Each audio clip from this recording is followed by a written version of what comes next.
sent in by a sister who's 9 years old. It says, what did you tell people when you became Muslim and how did they act? I told them I became a Muslim. No, when I became a Muslim, I hardly had to tell anybody. Strange thing happened.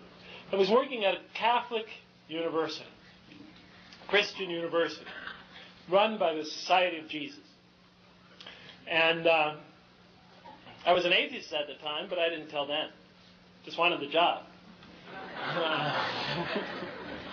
Well, and I have a Catholic name and Catholic background, so, let them assume what they will. I got the job. Well, I was not on the job but 3 months at the University of San Francisco, and I became a Muslim. And there were only 2 or 3 people in the mosque that day, well, about 4. That day I became a Muslim, a student-run masjid, so I didn't assume that the news would travel very fast or far.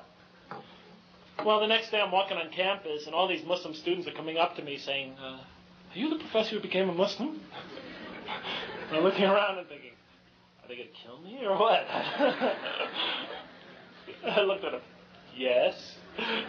And then a big smile would come on their face, and they'd say, congratulations, congratulations, all day long, congratulations, congratulations, everywhere I go, congratulations. Muslim students would walk by me, Middle Eastern-looking students would just walk by me, smile, and say, congratulations. So I started to get nervous. And I swear, if I walked into class and a professor said, congratulations, I was going to really get scared. But in any case, it didn't quite work out that way. With all this news among the Muslim community, that very same day, one of the professors on campus found out that I had become a Muslim. And he was another professor. I was hired a tenure-track job. He was just hired as a temporary, but he thought if I got fired, he could get my job. So he went around the entire campus telling the administration, every professor he saw, every secretary, any person he could run into, that Jeff Lang became a Muslim. And no sooner or not, this was from the beginning of the day to the end of the day, I had professors walking by me saying, is it true? Did you become a Muslim? So my start in Islam was, I didn't have to tell anybody anything. Within a couple of weeks, I was probably the most famous Muslim in San Francisco. Believe me, I didn't want to be. I just wanted to just relax somewhere, just be like everybody else. But I was immediately in the spotlight. So I didn't have to tell anybody. I had to sort of defend the decision I made right from the start. But my reasons for becoming a Muslim were essentially this. I was an atheist with very strong objections to the idea of God. Very strong rational objections. At least I thought I had. Through the process of reading the Quran, not only did I find a solution to those objections, but I discovered God in the process. And I became a Muslim. So it was easy for me to defend my choice. I told them I was not, as an atheist for these reasons. I became a Muslim because these were the answers I got from my religion. And they would just stand there and say, not bad. Makes sense. If I ever become a religious person someday, I'll think about it. So I had no difficulty defending what I had done. So right from the moment I became a Muslim, I was put in a position of having to defend myself. The only difficulty I really had was telling my mother that I had become a Muslim. Because she was a very devout Christian. And then I became an atheist. That was a big shock in her life. But when I became a Muslim, that was even worse as far as she was concerned. And I had a difficult time telling her. A couple days after I became a Muslim, I called her on the phone. And she was the first person that I personally notified about what I had done. And it was a very emotionally charged 3 weeks, that semester break, when I went home and had to defend what I had done to my parents. Because I had to explain Islam to them from A to Z. And we were up till 5 in the morning every night, my mother and I, discussing religion for like 2 weeks straight, exhausting each other.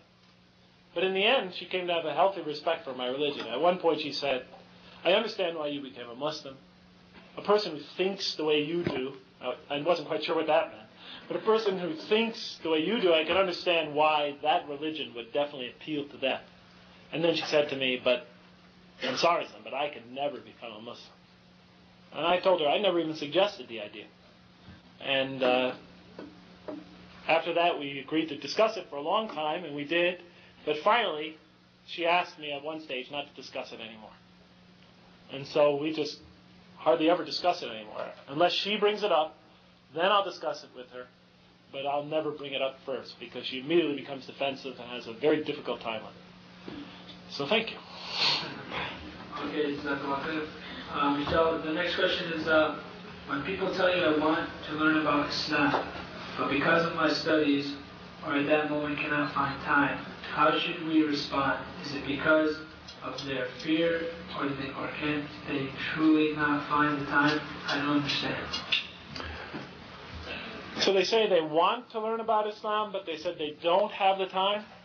They say like they have studies, but they can't find the time to pray, Oh. So they want to know what they should do. So they want to learn, but they can't find the time. Right. Or it could be they miss their prayers because they have too much study. Oh. Well, I don't know. If you're talking about a non-Muslim who says he's interested in learning about Islam, but this is not a good time for him, I always say to people, well, I mean, it's your choice. I'm not going to ram my religion down your throat, and I never will.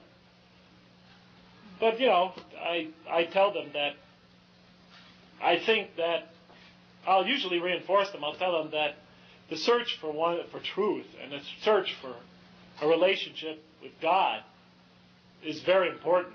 I don't see how it could be more important than anything else in the world. And I usually tell them to start learning about Islam, you don't have to look very far. All you have to do is pick up a pretty good interpretation of the Quran in English and just read a few pages a night. It takes 4 or 5 minutes. I said it's really no great commitment of time. In no time at all, I told them. By the time you finish even the second surah of the Quran, you'll have a pretty good summary knowledge of Islam. What happens when you read the first time? Oh, well, that's sort of how, and the reason why I said that is that's how I sort of started. I had received a copy of the Quran from some friends, and I decided I would just read a few pages a night just to get an idea. And I read the opening surah of the Quran. When I got done, it dawned on me that I had just read a prayer for guidance. And I felt like I had almost tricked into it. Because I got to the end and I said, hey, I just read a prayer for guidance. I'm not a Muslim. I'm an atheist. I don't believe in God. I just read a prayer for guidance.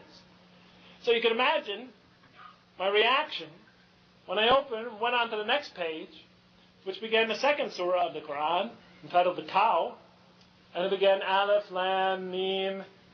That is the book wherein, no doubt, is guidance for those who have fear, have taqwa.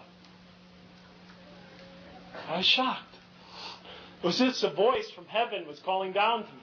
I had no sooner just prayed for guidance, semi-consciously, and now the next surah was answering my prayer. That. They translated it as this, but this author happened to translate it as that, and I'm glad he did, because that's the literal translation. That. What? That. This book? That book. What book? This book? That book is the book wherein, no doubt, is guidance for those who have fear, who have taqwa, religious consciousness. I was stunned. And so as I read through the Quran, I was intrigued immediately. What is it saying? So I started reading through the Quran. And in the beginning it describes the people who will be guided by this revelation. It's as if it was written for a non-believer. I'm always surprised when Muslims think that it's read for believers and you shouldn't share it with non-believers. Its principal audience originally were mostly non-believers. They're the ones that heard it. When I read it, I felt it was definitely read for a non-believer. I'm not saying it's written for everyone. It's revealed for everyone. But I could feel it talking to me. It begins by describing its audience. Who will benefit most by this? Who will benefit least by this? Who will be in sort of the middle? Describes the believers and their qualities. 3 or 4 verses. Talks about the people who have completely closed mind. They won't even consider this. They won't even think about it. They don't want to be bothered. Talks about them in about a line and a half. They won't consider it. No use wasting time on them. Then it talks for about 12 lines, verse 8 through 20 of the second surah, 13 lines about all those people in between, which was me. I may have been an atheist, but I was willing to listen. I may have been an atheist, but I was curious. I wasn't an outright rejecter, just couldn't satisfy my doubts. But here I was, in the middle, and that was me, and I knew it. As you read through that second surah, it summarizes Islam's major themes. And then from there on out, you're sort of hooked. Right? What's your first question? Well, your first question is, what's the purpose of life? Why did God create us? Did He put us here just to punish us? You start reading the second surah, and it begins to answer that question. The angels ask, why create this being who creates suffering and sheds blood when we celebrate your praises and glorify your holy name? You know what reaction was when I read that? Wait a minute, that's my question. Why put us here on earth to suffer? Why make this creature who could commit terrible wrongs and put him in this environment where he could exercise his most negative and destructive tendencies? Why didn't you make us angels and just put us up into heaven if it was within your power? That was my question. I had asked it of priests. I had asked it of rabbis. I had asked it of Buddhist monks. I had asked it of Hindus. I had asked it of Hare Krishnas on campus. I had asked it of everybody. Everybody said, I don't know. Just got to have faith. Here I was, not but several lines into the Quran, verse 30 of the second surah, and my question is put there in the mouth of the angels.